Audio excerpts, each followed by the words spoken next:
In the heart of Nsukka, where red earth kisses the souls of the people and stories grow, like cassava roots beneath the surface.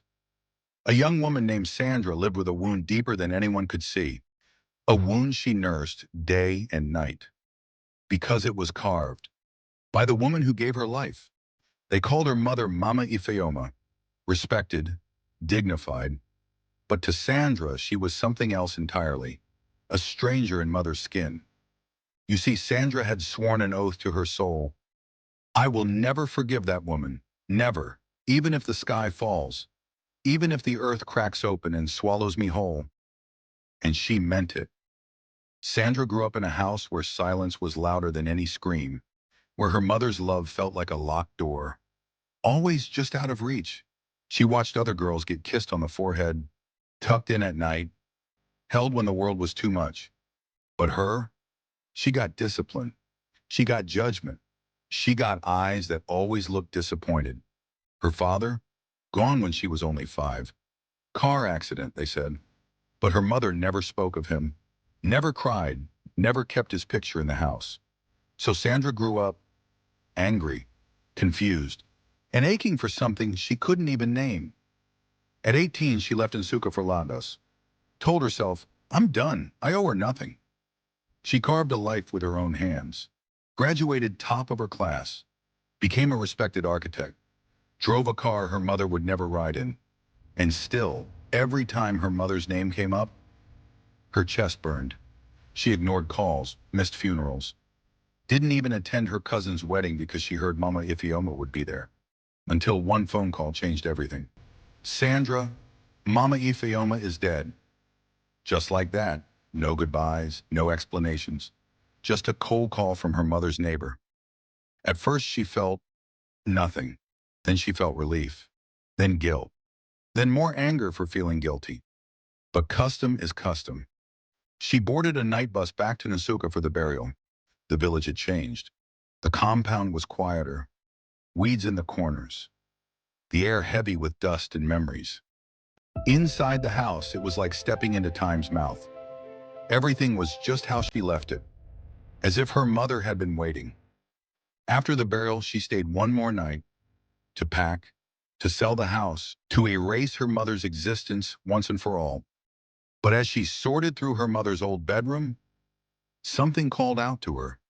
Tucked deep inside a wooden box, behind a stack of faded wrappers and prayer books, was an old leather-bound diary, its pages yellowed, edges frayed, the ink faded but still readable. She almost tossed it aside, but the first line stopped her breath cold.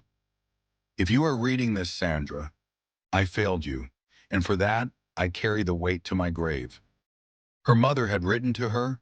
She sat down, floor dusty, back against the wall, and for the first time in her life, she heard her mother's voice. Not the cold voice, not the strict one, but the real one, the one hidden behind pain. I was never supposed to be your mother, not like this. I was broken before you even came into this world. I loved your father, madly, but your uncle, his brother, he hated that love. He wanted me for himself. And when I said no, he made sure your father never came home that night.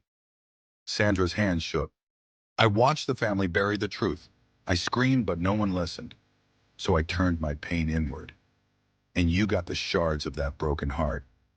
Not because I didn't love you, but because I didn't know how to show love without bleeding.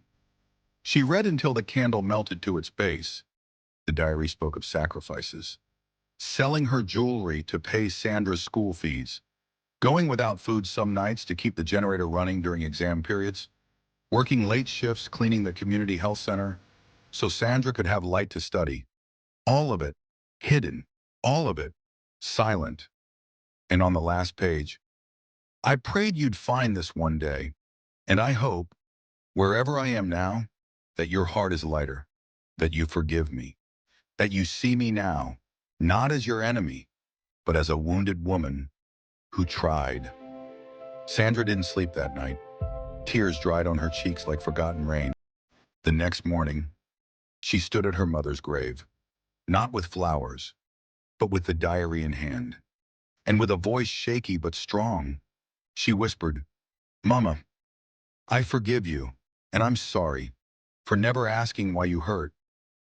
From that day, everything changed. She kept the house, renovated it, turned it into a small library for young girls in the village.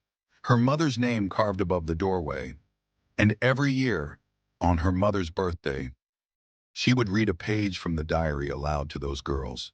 Because healing isn't about forgetting the pain. It's about understanding it and choosing to love anyway. So the next time you're tempted to judge someone's silence, their harsh tone, their cold hand, remember, some people carry scars so deep, they forget how to touch gently. But sometimes, all it takes is one letter, one truth, to set a soul free. If this story touched your soul, share it with someone who might be carrying pain in silence. Subscribe to African Stories by Mr. Banks, where silence speaks and the truth never sleeps.